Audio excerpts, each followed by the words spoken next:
Obo barikujaguza ekiro ky'ebyokurya eky'ensiyona ekitebeekanisibwa ekitongole kya World Food Program omuri Rubondo Nakivale omu aha barikukurira empungi ashabira abarikuziha obuhwezi bw'ebyokurya kwongyera ahari ezi ezirikuba ziizire juba hakiri kumara amezi 6 babanze bamanyire omwanya bamanye naho kutandikira. That we've given them food. But still we do request WFP and all the UN agents, as you sit there into your meeting, kindly, if it is possible, this would be given food for 6 months, 100%.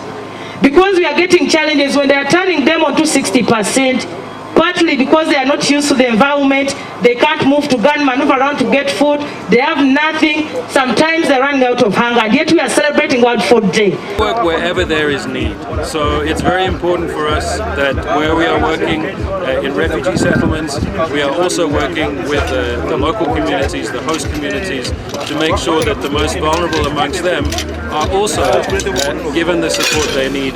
Kurigirira aha mpungi kurwa mu bwire bwa COVID-19 ebitongole biha by'obuhwezi bikacendeza aha byokurya ebyabene bihebwa empungi bitu bagumana baziha sente nazo zibari kugira ngu ninke munonga. Umukobwa omuntu yakoreze omutwaro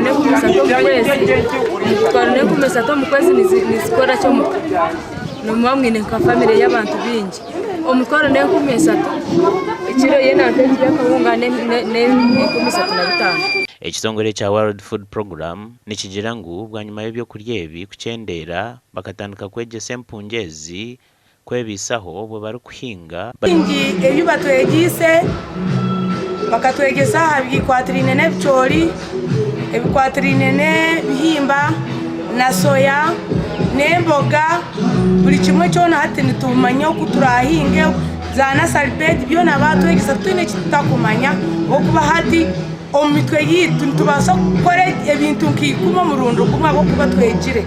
I did not know that we could produce juice from here, which I assume is being sold.